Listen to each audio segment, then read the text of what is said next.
Hi, this is your host Ajay Verma. I am the team manager here at Civils Daily. So let's start with it, Swati. So how are you, Yes, Swati? I'm good. How are you? I'm also fine. So for everybody knowledge, let me give a brief background about Swati. So Swati is currently under training as an IAFS officer. She is in Delhi. She secured All India rank in 2019. She selected, and this was the second time she was selected. Earlier, she was qualified in audit and account services, and now she is pursuing as an IFS officer.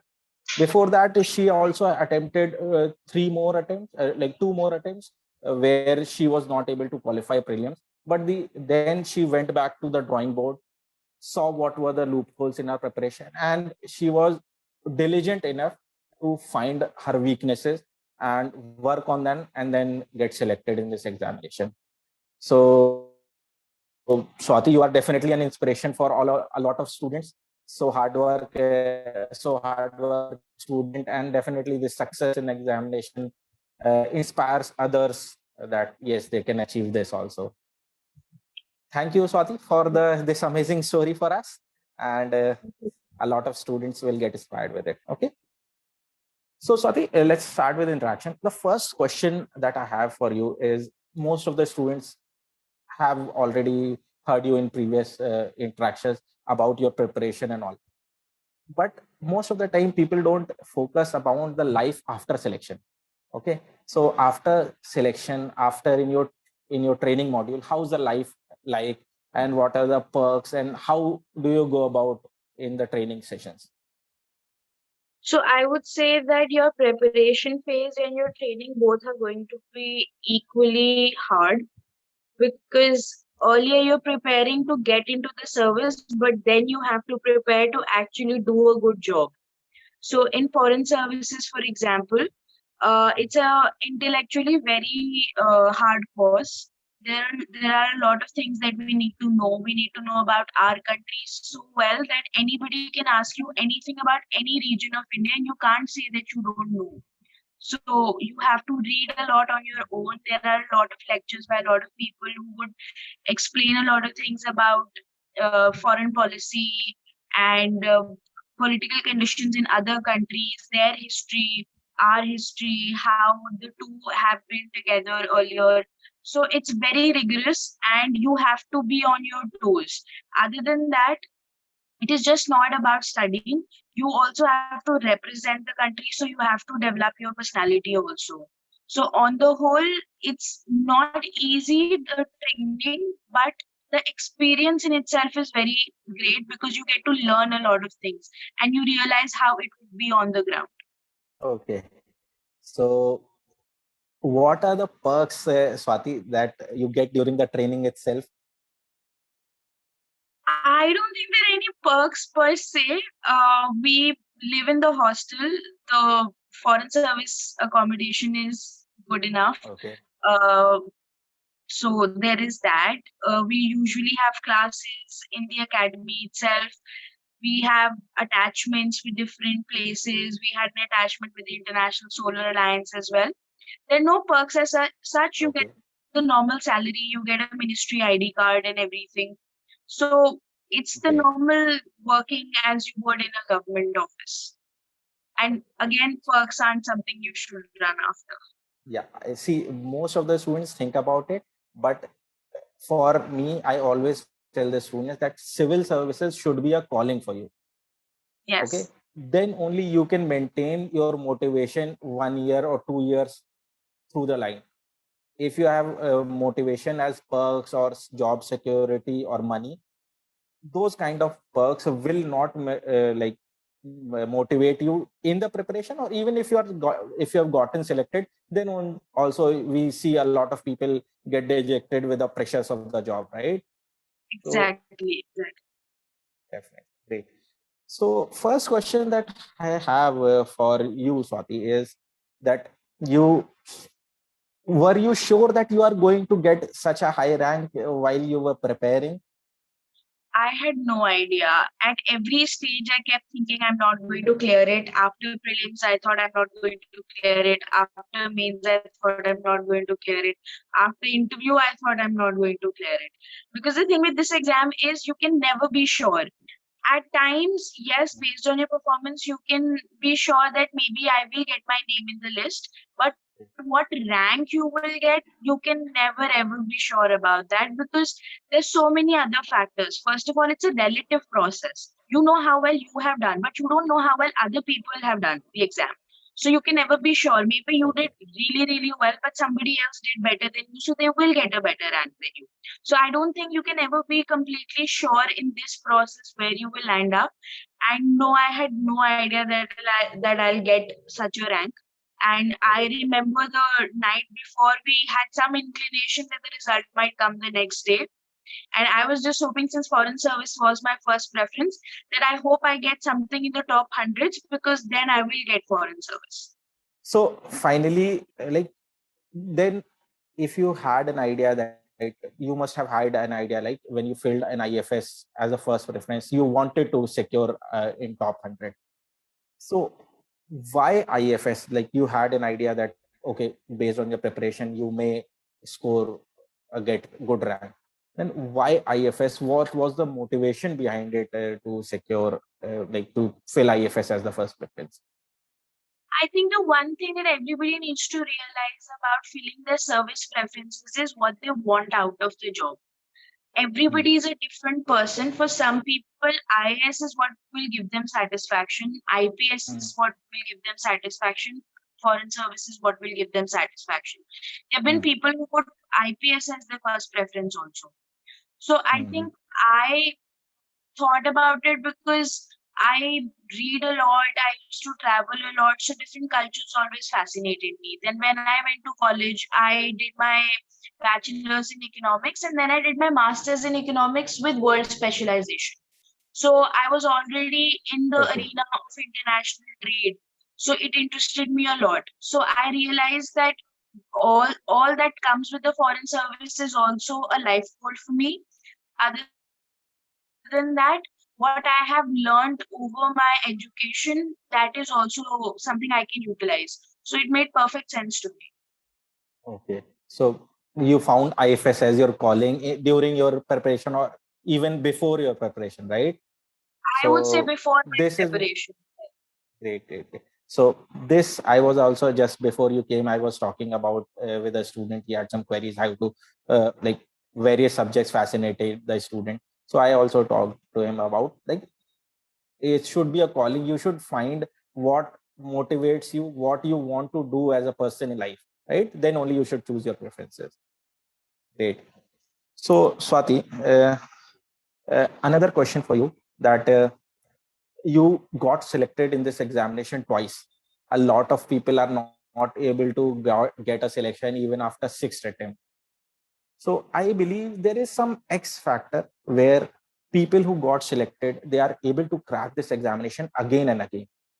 Can you share with us what is this X factor? What's the difference that these toppers are doing that you did, which help you get this get selection in this examination again?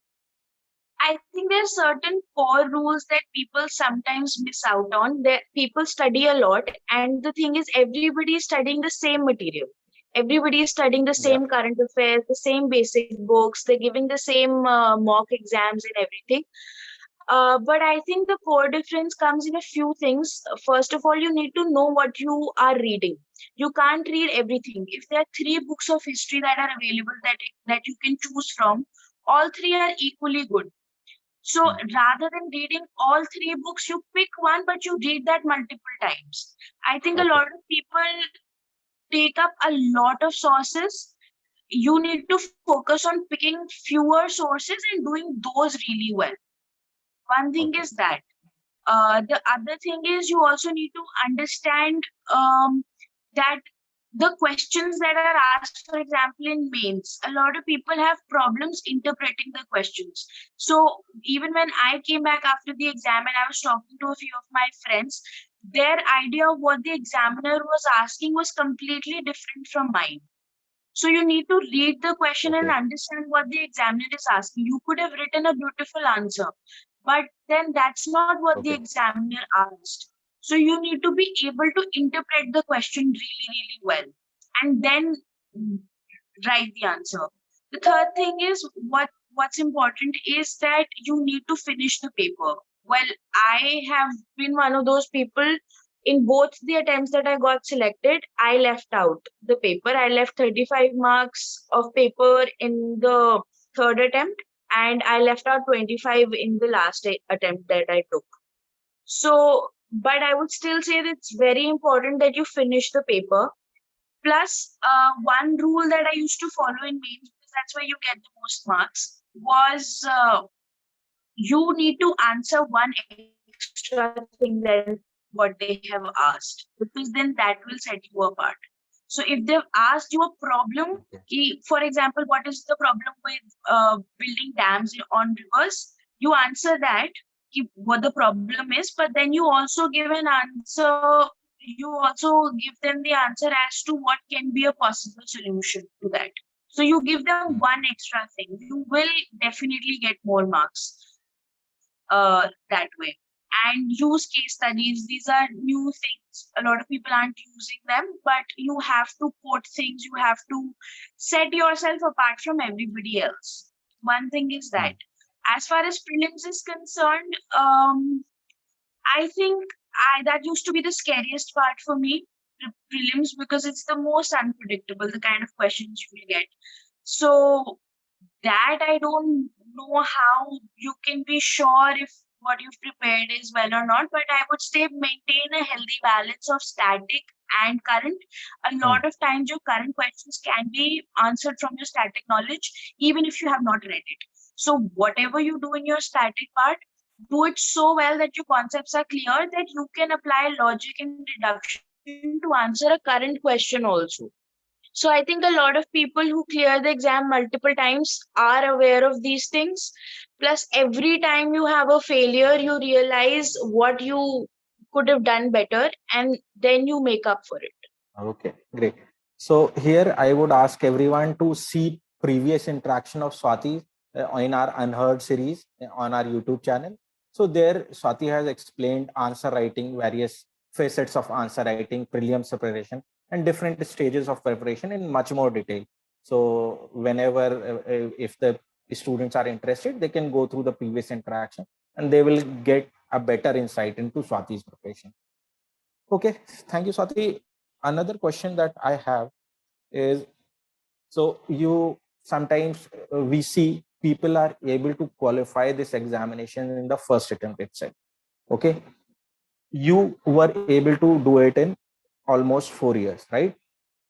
So in this 4 years of journey, like, did you have someone as a mentor or a guide for you who can show you the ropes around how to go about this preparation? I had no mentor and I wish I had that, because a lot of times you don't know where to start, what to do, what to read, and what strategy to follow. Obviously, you have to develop your own strategy, but you can get inputs from other people. I did not have that, and that is one of the reasons that it took me so long, because I remember in my first attempt I had cleared the prelims, but I had no idea what to do in mains. Had someone been there to guide me, I probably would have cleared the mains that year also, because I remember I left out 220 marks of the paper, and I was still only 4 marks Okay. away from the cutoff for mains. So it wasn't like I was lacking knowledge, I just didn't know how to go about it. So it is important to have a mentor who can guide you, tell you what to do, tell you where you're going wrong, and give you inputs which are important. And I didn't have that. Okay. So I would say that I believe you had that ability. You were very like diligent enough where you went to the drawing board after 2 attempts. You saw what pitfalls you are falling in, what mistakes you are doing in the examination preparation and attempting the question, and you were able to come out with success, right? That's a very good thing, but most of the people are not able to do this, right? That analyze their preparation. And this is where if you have someone as a mentor, as a guide who can help you, right? And for this only, Swati, you know that we have started our mentorship program here at Civis Daily, where an experienced person who has appeared in UPSC interview at least once, they are appointed as a mentor for UPSC students, and they can guide you through the entire journey for all the students. Okay. So what do you think about this, Swati? Like, this kind of pattern, is it better for than the traditional teaching pattern that you used to follow earlier? It's a very good initiative. You need the traditional teaching also for some people, but without the mentorship, I think it will take more time. If you do not have the ability to go back and see your own mistakes, then it is very important that somebody tells you or redirects you in the correct direction. Okay, okay. Thank you, Swati. So one thing I would like to tell students is that today only we are starting a top 50 students batch for mentorship. So we are interested in working with the students who have at least 6 to 8 hours of study time every day, and they are able to give their 100%, and they are ready to give their 100% for 2022 attempt. Okay. So I'll be just posting a link for registration. The students can fill that form. Our mentors will get in connect with them.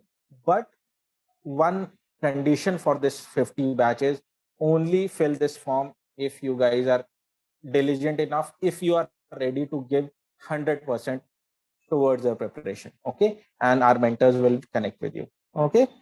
So next question for you, Swati, is, see, the first and the last stage of preparation, that is interview and as well as prelims, is just around the corner. In 2-3 months, we'll start. August dates have been announced for personality test. So you have talked out a lot about preparation for these steps earlier in sessions, but can you take us through the mindset that a person should keep while preparing for these stages? For interview, I would say you, before the interview, you do all your homework. You take your DAF, you fill your DAF also in such a way that you know that no tricky questions would be asked. So don't put unnecessary things in that. And if you're putting something, then be sure that that is true. And then you prepare everything about it. Because I remember somebody had put cooking, no, somebody had put gardening some years back, and the UPSC board actually took them outside. I don't know if it's true or not.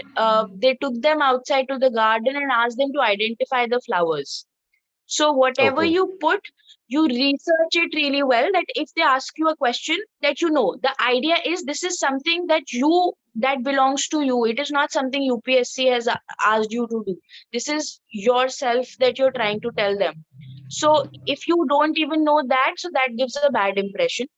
Other than that, it is perfectly all right to say that you don't know an answer in the interview. It is perfectly all right to say that you want to take a guess.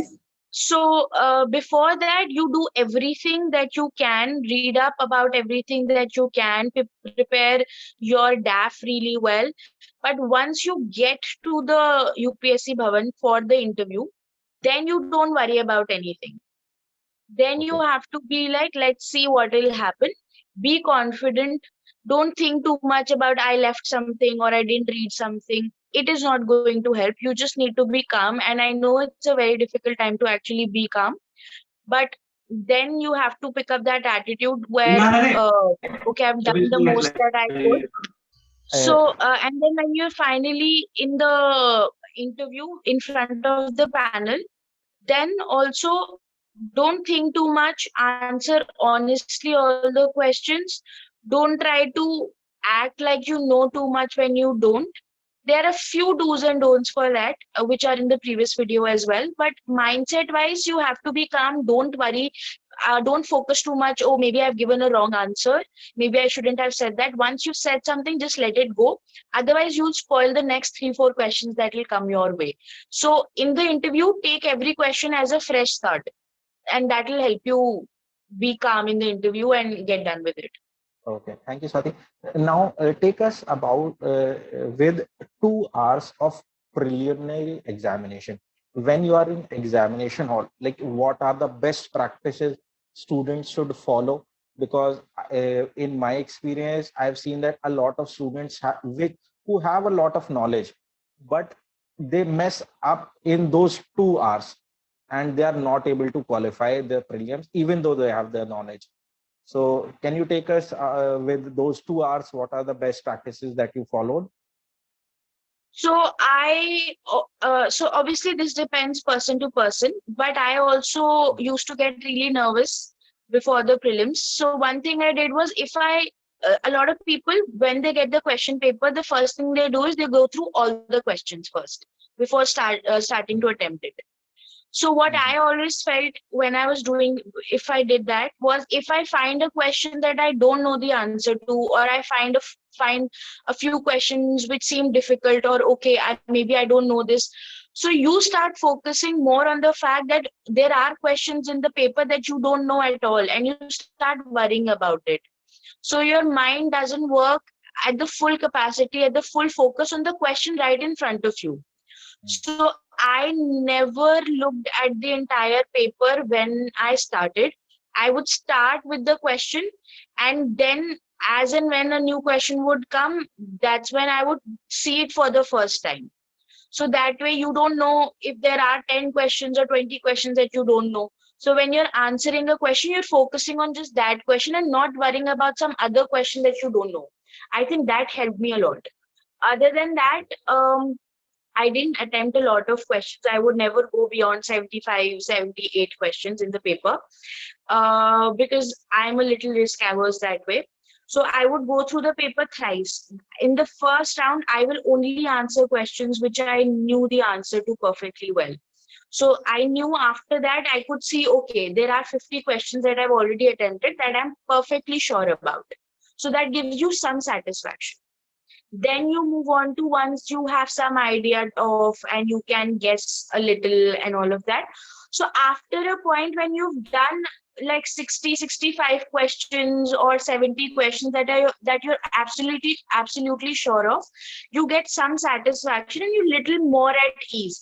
And honestly speaking, once you start attempting the paper, you don't even realize what's happening. You're just completely focused on each question in front of you. Okay.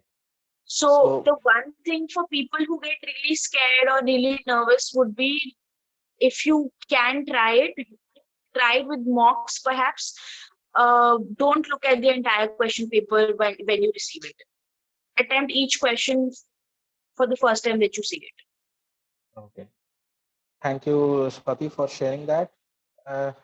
Now, see, in this examination, everybody says that the syllabus is so wide that the consistency of preparation is very important, right?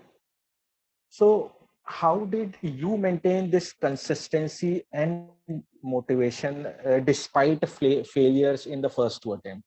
So you plan accordingly. There are periods where you need to work really, really hard, and then there are periods where you keep the workload lighter, so you can give yourself a little break. So you Yes. need to plan according to that. You need to be consistent in the basic amount of work that you're doing. So, for example, if there are 3 months where you're studying for 12 hours, that is fine. But you have to have like 2 weeks or 3 weeks where you're doing just 6 hours also. Mm.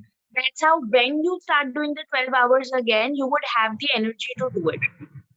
Otherwise, 12 hours continuously for 1 year, it's not possible. So you plan it like that. So you give the first 3 months to revising everything or reading everything, the static bits and everything. And then the next 3 weeks or 2 weeks, you can start attempting papers. So then you can keep it a little lighter. So what you're doing is you're just attempting the papers and reviewing your performance in the papers. It's not a lot of work, but you gain a lot from that process also. So I think that's how you balance it out. You can't expect yourself to study for one entire year for 12 hours, 13 hours. Okay. Great. So, Swati, as you explained that this is entire cycle, right? You cannot like there will be all definitely ups and downs in your preparation, right? So you have to Right. have someone or some kind of push when you are down, right? When your preparation is not going good, right? So this is what somebody, if you have some friend circle, some kind of accountability, or even if you have some mentor, that can give you some push, right? Yeah. Like I had a friend circle, so we would have daily targets, and we would try to fulfill that. And if somebody was not fulfilling the targets, the other person was there to tell them to be serious and follow it and push them. It's very important to have a support system with you. Great. So as I have just shared a link with all the students who are interested in joining our top 50 batch. Okay. We are also offering a scholarship of 15% for all the deserving candidates. But as I told, only if you are diligent, then only fill the form. Now, just a couple of questions more, Swati, for you. That you achieved 90%, like almost accuracy in prelims, right? So apart from like what you shared, that you do not get bogged down by the questions by that you don't know, see the questions for that first time. But before appearing in the prelims, like that you had, did you have that mindset, I am going to attempt only 75 questions no matter what? Or how did you go about the prelims? So it's different for everybody. So one way to know the number of questions that will work for you is that when you're taking mocks, you try all the methods.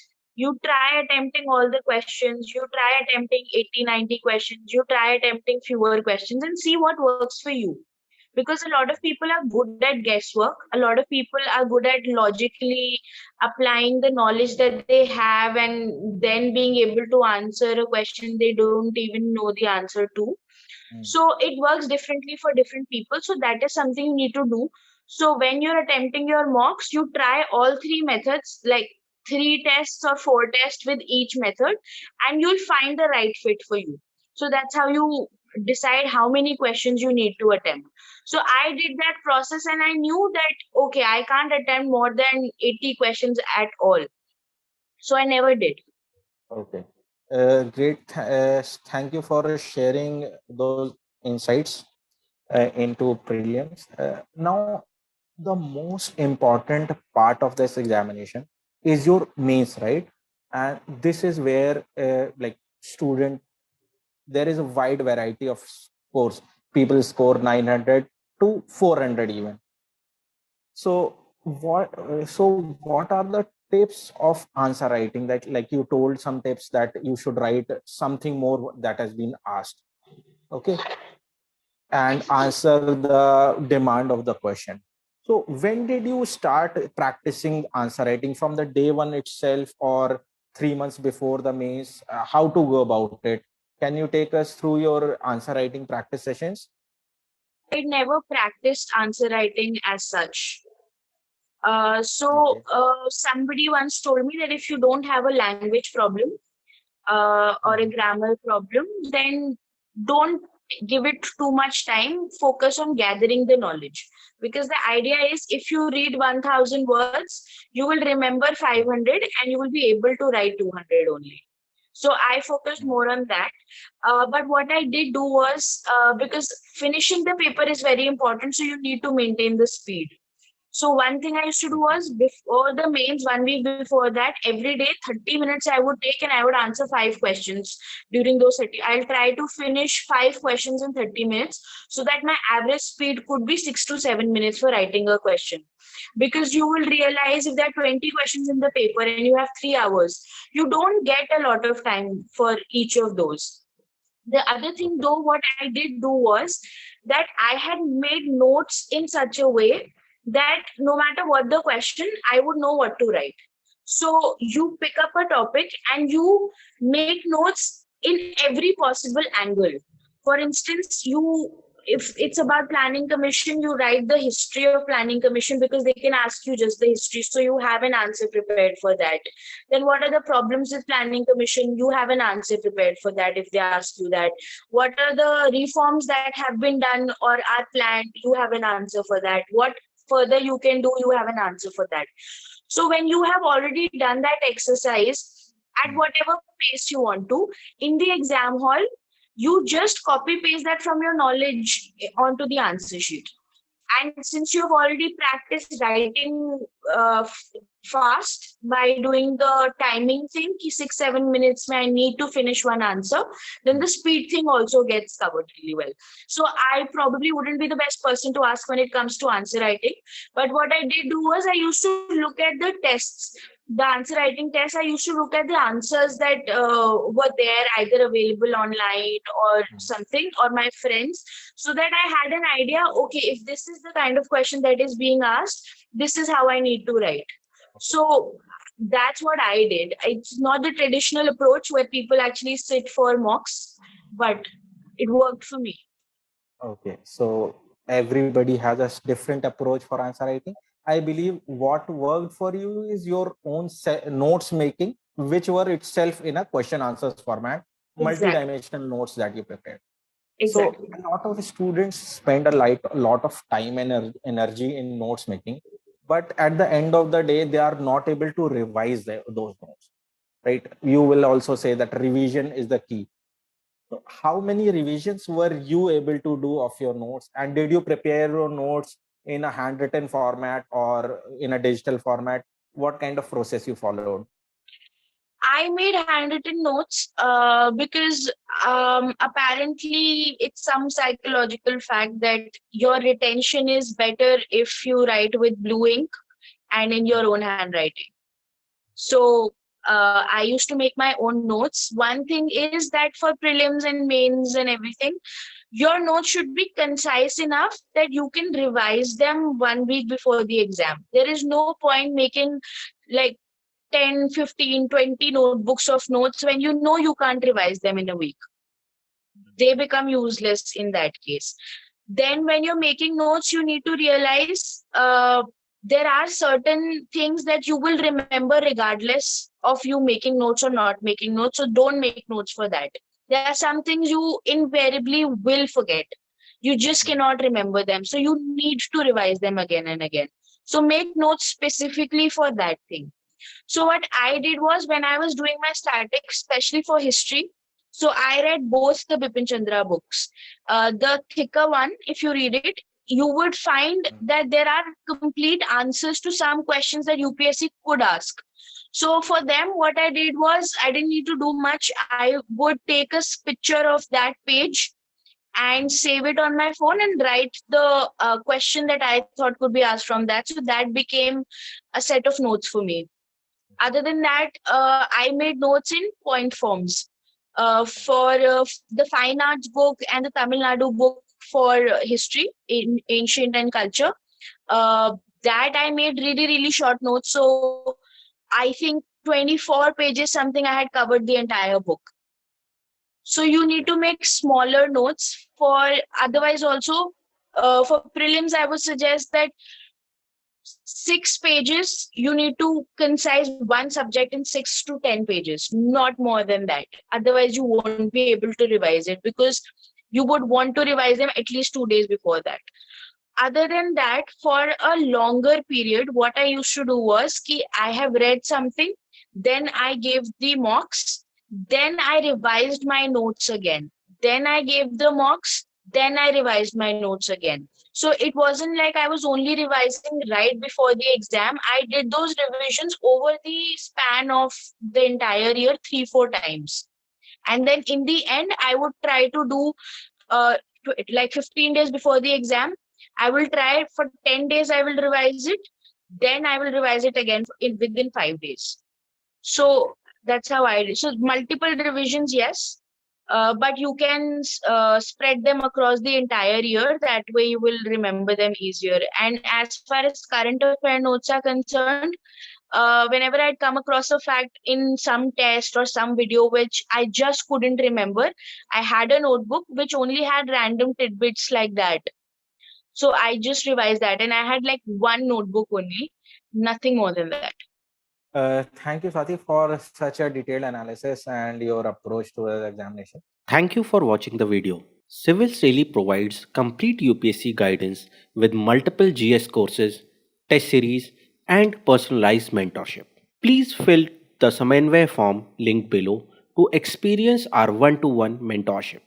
Thank you. Subscribe to our YouTube channel and press the bell icon on the YouTube app and never miss another update from Civils Daily.